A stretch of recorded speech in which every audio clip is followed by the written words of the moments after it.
বন্ধুরা এখন রাতে বাজে 3টা 2। এত রাতে হচ্ছে ভিডিও বানানোর কারণ হচ্ছে আমাদের এলাকায় ডাকাত ঢুকছে।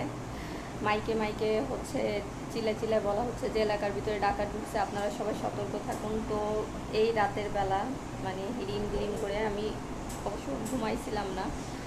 আমি হচ্ছে মানে আজকে কেমন জানি ঘুম আসতেছিল না, কেমন একটা ভয় ভয় আতঙ্ক কাজ করতেছিল। সবাই বলতেছিল যে রাত হলে নাকি ডাকাত পড়তেছে। তো এইসব শুনে ঘুমই আসতেছিল না। হঠাৎ করে আম্মুর ফোন আসলো যে হচ্ছে এলাকায় ডাকাত পড়ছে, তার ভিতরে মাইকেও বলা শুরু করছে যে এলাকার ভিতরে ডাকাত পড়ছে। সো আমরা সব তড়িঘড়ি করে উঠছি। হ্যাঁ হ্যাঁ তড়িঘড়ি করে উঠছি। এখন সবাই এলাকার মহিলা বলেন পুরুষ বলেন সবাই লাঠি সুটা হাতে নিয়ে বের হয়ে গেছে রাস্তায়।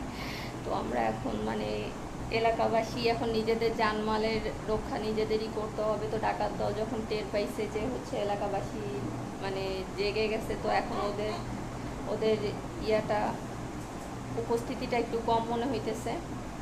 এই রাতের বেলা সবার ঘরের মানে আমাদের প্রত্যেকটা ফ্ল্যাটের রুমে রুমে যায় দরজা পিটাই পিটাই বলে আসছি যে ভাইয়া ভাবি আপনারা একটু সজাগ থাকেন, এলাকায় কিন্তু ডাকাত ঢুকছে।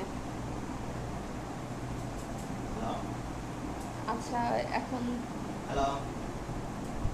খুবই ভয়াবহ পরিস্থিতি। তো আপনারা যারা আমার এই ভিডিওটা যারাই দেখবেন প্লিজ ভিডিওটা খুব বেশি বেশি করে শেয়ার করবেন যাতে সবাই সতর্ক থাকতে পারে, আপনাদের আশপাশের সব মানুষগুলোর জন্য সতর্ক থাকতে পারে। এই